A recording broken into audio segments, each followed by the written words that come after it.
Attention, dorénavant, à partir du 2 novembre, la péniche, le balisier du quai, vous attend au 52 quai, point du jour, à Boulogne-Billancourt, du mercredi au samedi. Restauration, Guadeloupe, Martinique, Guyane et Réunion. Attention, ouverture du mercredi au vendredi de 12h à 15h, du jeudi au samedi de 19h à 22h, plus ambiance discothèque jusqu'à 2h du matin, tous les vendredis et samedis. La péniche, le balisier du quai, infoline 01 42 53 21 63. 01 42 53 21 63. Hexagone, actualité. Après 2 ans d'absence en raison de la crise sanitaire, la cérémonie de remise des prix de la 9e édition de la Palme Ifrecorps s'est tenue jeudi en présence de Jean-François Carenco, ministre délégué chargé des Outre-mer. Présidée par Jean-Pierre Bouquet, président délégué des Éco-Mers, cette cérémonie a récompensé 3 territoires français ultramarins pour leurs projets particulièrement exemplaires et en lien avec les objectifs de l'Ifrecorps. La Palme Récif Corallien a été décernée au Parc national de la Guadeloupe pour le projet d'installation de mouillage dans l'espace maritime du parc. La palme coup de cœur du jury aux associations Vie Océane et Biorécif de la Réunion en fait la palme mangrove, une association de Saint-Martin, pour le projet de pépinière de palétuvier. All News était sur place, image signée Emmanuel Darvois. Chers tous, plaisir pour moi d'être à cette cérémonie d'un truc pas encore assez connu. Il faudra veiller Romain à en faire un peu plus pour qu'on... d'être là pour cette remise des palmes de l'Ifrecorps. Merci à tous les organisateurs. En 2020-21, on n'a rien fait. Covid oblige, et puis on se retrouve, c'est bien. Ça fait pourtant 23 ans qu'on se bat sur ces récifs coralliens. Le mieux, ça serait que ça s'arrête parce qu'on aurait gagné, mais pas tout de suite. Pas tout de suite, me semble-t-il. Et je pense que c'est une des initiatives intéressantes de ce ministère. Nous avons cette initiative avec le ministère de la Transition écologique, mais je pense que le sujet, c'est certes de faire des actions, mais surtout, c'est permettre à tous de prendre conscience, de protéger, de valoriser la richesse de nos écosystèmes coralliens, de ce que j'appelle désormais, je ne sais pas encore, on ne dit plus l'outre-mer. Alors, est-ce que ça va être la France océanique, l'archipel France? Mais quand je dis l'archipel France, vous avez les Guyanais qui font la tronche, donc il faut trouver le bon modèle, la bonne expression. On y travaille. Je vais avoir d'ailleurs une discussion avec Patrick Chamoiseau qui râle contre l'archipel, contre l'outre-mer. Je pense qu'il a raison, parce qu'ici nous sommes l'outre-mer de la Guyane.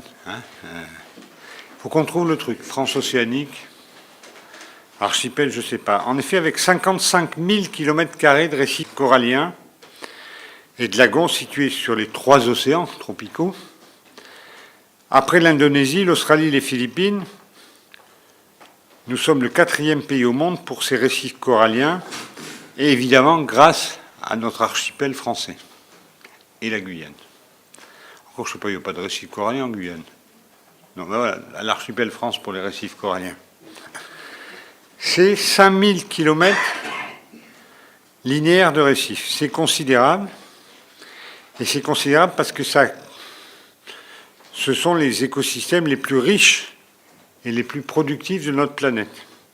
On me dit, à titre de comparaison, 1 km² de récifs ultramarins abrite une biodiversité équivalente à celle de tout le territoire métropolitain.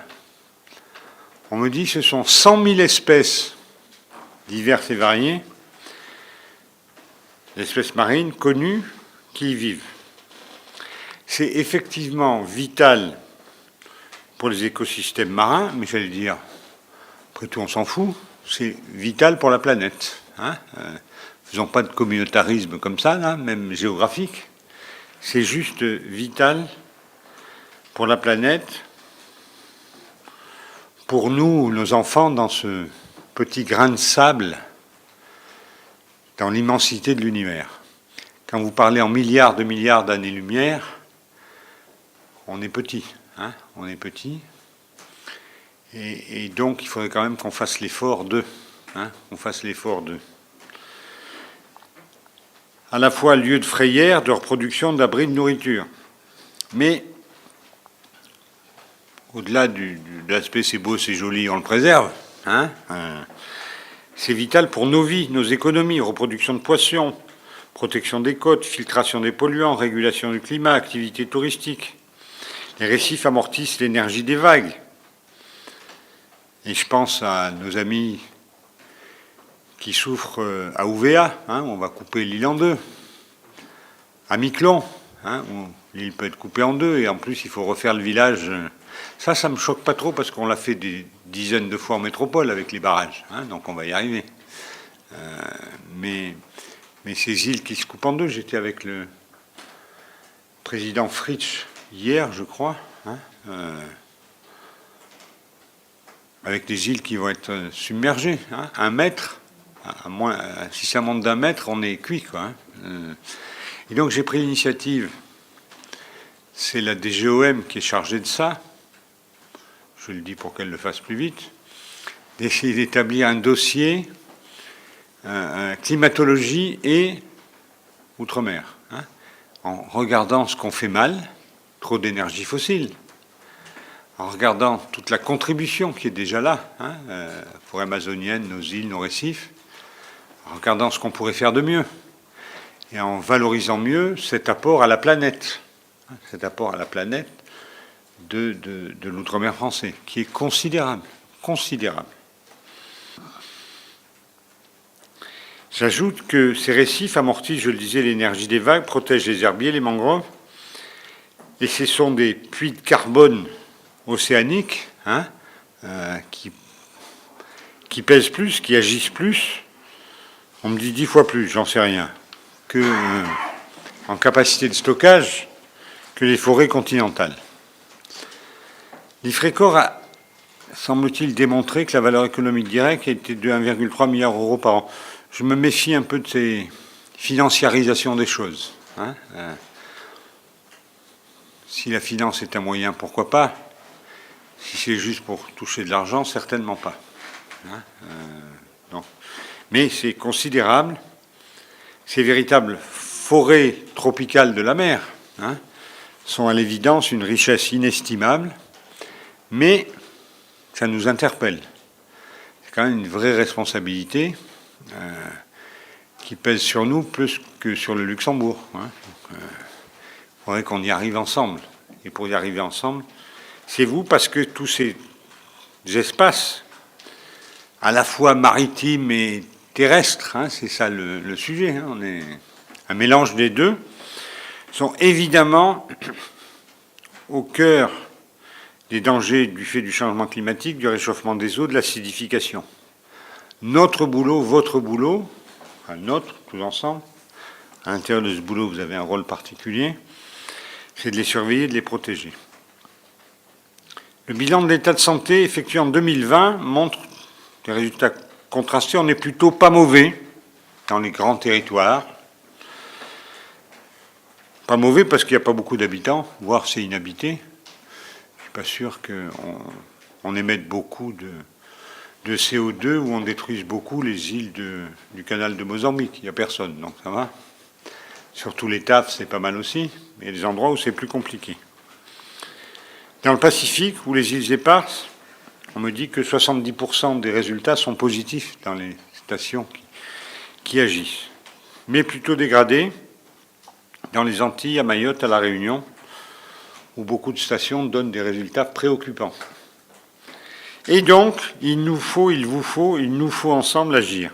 Agir par la réduction des pressions de l'activité humaine, agir avec l'assainissement, qui est un vrai sujet pour l'instant. L'assainissement s'oppose à la mission d'avoir de l'eau. Si j'ai 100 balles, je les mets pour avoir de l'eau, je le dis sans hésiter et avec beaucoup de regrets. Je les mets plutôt là que sur l'assainissement, et pourtant c'est pas bien. Mais gouverner, c'est choisir, et il nous faut avoir de l'eau, puis réduire la pression de l'activité humaine avec l'assainissement, la réduction de l'érosion, la gestion des côtes.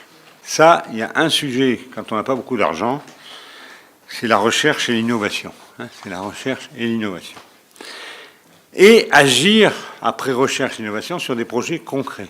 C'est ça qui est important. Il faut parler, il faut raconter, mais il faut aussi avoir des projets concrets pour retrouver cette qualité des écosystèmes, replanter la mangrove là où elle a été abîmée. J'ai l'impression que dans le monde, la France joue son rôle, au moins par l'exemple, qu'on est plutôt en pointe. On peut toujours faire mieux. Un nouveau programme d'action de l'IFRECOR doit être adopté en 2022. Il reste plus longtemps. Où on en est, je ne sais pas, vous me direz. On est prêt à signer, je ne sais pas. Pour les 5 années à venir, avec un objectif là qui est clair, la protection de 100% des récifs coralliens des Outre-mer français en 2025. Mais 2025, je ne dis pas que c'est hier, mais c'est tout proche quand même. C'est plus proche que demain, si on veut s'organiser. Pour cela, nous avons décidé de renforcer le pilotage de l'IFRECOR grâce à une nouvelle convention entre le ministre de la Transition écologique et le ministère ici, qui sera signée très prochainement. Merci à ceux qui ont travaillé à ce projet. Enfin, et c'est peut-être important, question important, Philippe Dunoyer m'avait interrogé lors de débats à l'Assemblée nationale. Nous avons décidé de doubler, beaucoup doubler, la contribution de ce ministère à l'IFRECOR dès 2023 en passant de 500 000 à 1 million d'euros. On fait quand même 2-3 trucs si on est raisonnable, à 1 million d'euros. Mais votre action, évidemment, n'est pas suffisante, ne résout pas tout le problème. Mais votre action aide, parce qu'on a besoin de la mobilisation de tous, à la prise de conscience générale. Elle sert d'exemple. Votre action ne vaut que si elle entraîne tous les autres derrière, que si elle crée la mauvaise conscience. Vous devez créer la mauvaise conscience. Mesdames, Messieurs, chers amis, le moment est crucial. Peut-être Madame la Directrice Générale aurait souhaité... Non, mais il y a 3 prix. Nous souhaitions que... Alors, le premier prix concerne, c'est une palme qui concerne les récifs coralliens et elle va être attribuée au Parc national de la Guadeloupe. C'est un projet pour lequel je souhaiterais féliciter Monsieur Xavier Deleu, qui est chef de pôle, et c'est notre ami Ferdi Louisi qui va, lui, être le destinataire de la palme.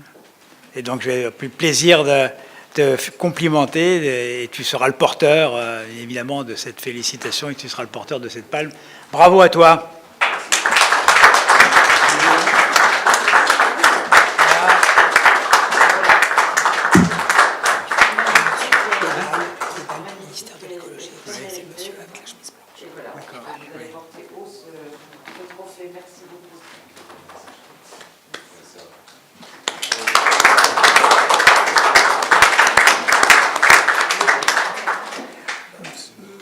Pour la palme coup de cœur, je vais demander à M. Pébal de venir nous rejoindre.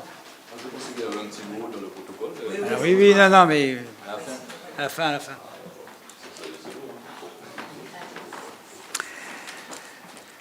Et donc, c'est une association qui est honorée pour son action sur la vie océane.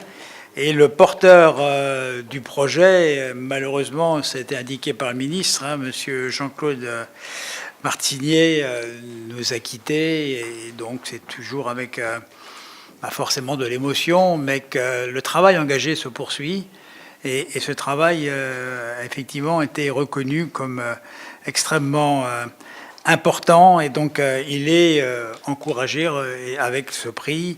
Et si je vais appeler M. Bernard Bonnet, qui était membre fondateur de l'association, pour venir le recevoir.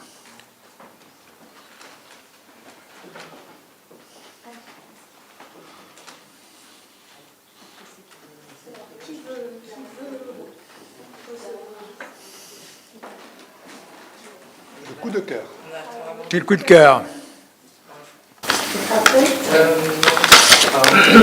En fait, c'était un membre fondateur qui devait venir, mais c'était pas très sûr avec les aléas de l'association, donc on le retransmettra avec une cérémonie avec le préfet.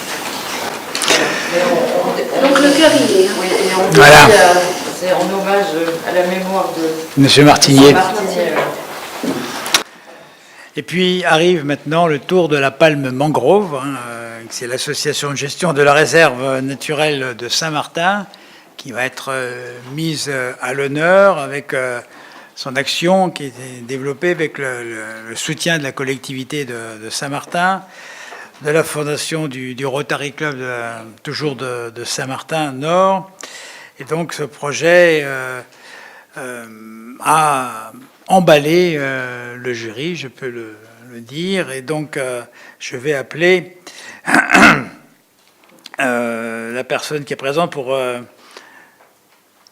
prendre la palme venant de Saint-Martin, dont je m'excuse parce que je n'ai pas votre nom, mademoiselle. Mais bon.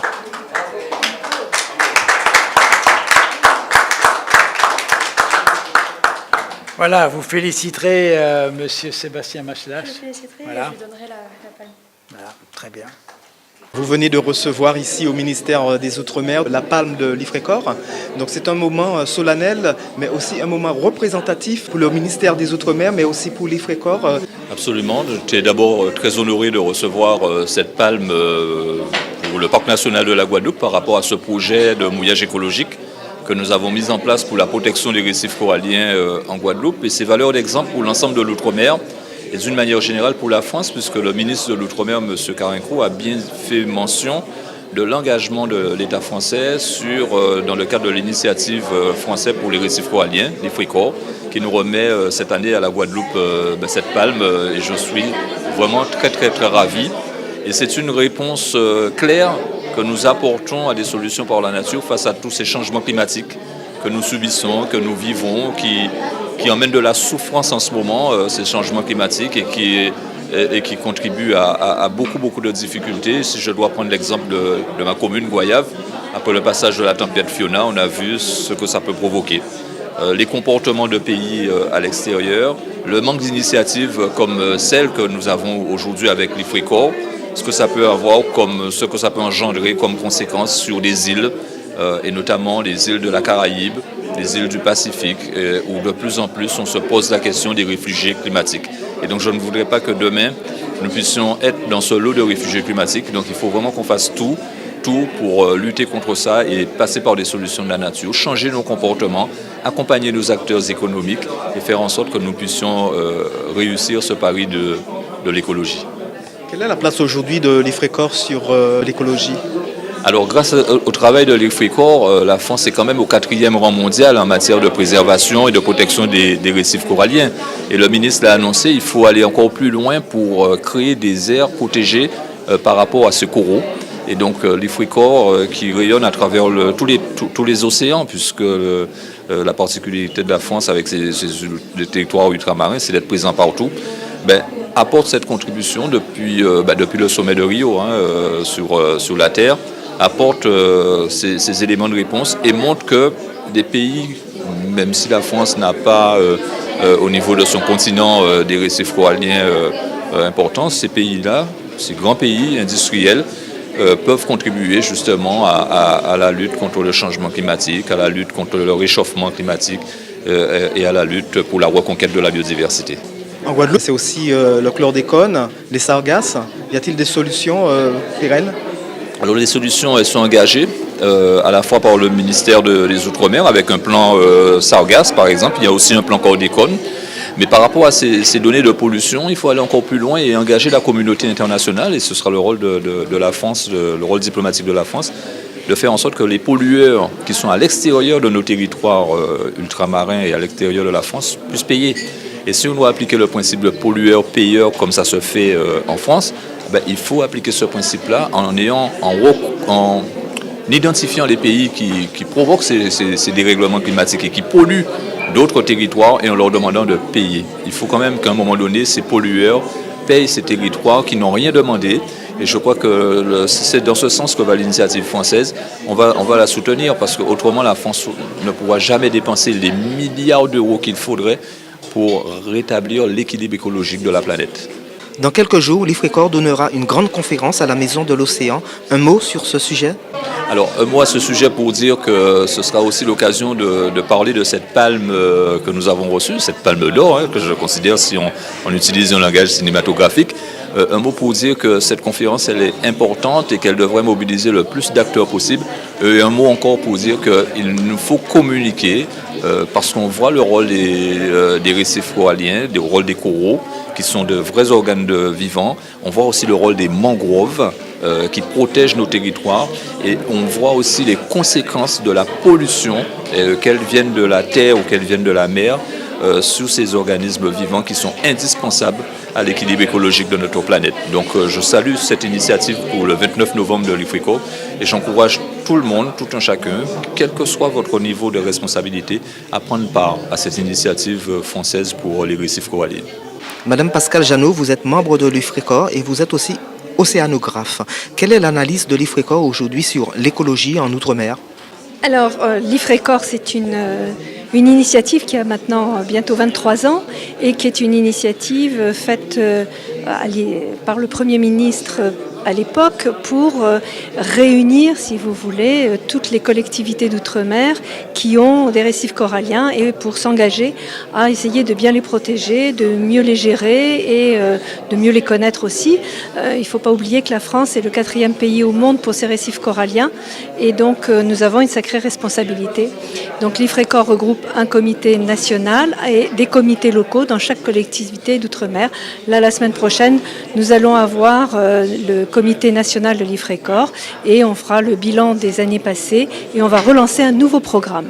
Donc ça, c'est pour l'IFRECOR. Maintenant, pour les récifs coralliens dans le monde et dans nos collectivités, il faut savoir que les récifs coralliens du Pacifique et des terres australes et antarctiques françaises sont des récifs coralliens qui sont plutôt encore en bonne santé.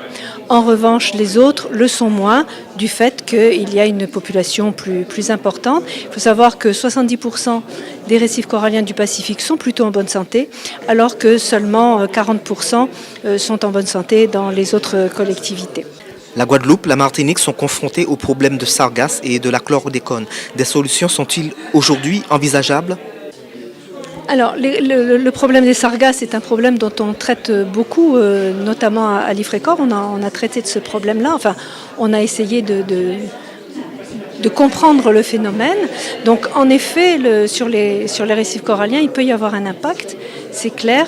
Le chlordécone peut aussi avoir un impact comme tous les intrants. On parle beaucoup du chlordécone parce que c'est très à la mode et que finalement, les journalistes, vous connaissez peut-être pas tous les autres intrants, mais tous les autres intrants ont un impact sur les récifs coralliens, quels qu'ils soient. Je crois qu'en fait, ce qui est important, c'est de faire ce qu'on appelle la politique des petits pas, où chacun d'entre nous, quel que soit qui que nous soyons, on peut agir pour mieux gérer à la fois notre récif, notre écosystème et diminuer nos gaz à effet de serre, parce que c'est là le problème. Outremernews.fr, le site de l'actualité Outre-mer, 24 heures sur 24 et 7 jours sur 7. Retrouvez la chaîne Outremer News sur YouTube.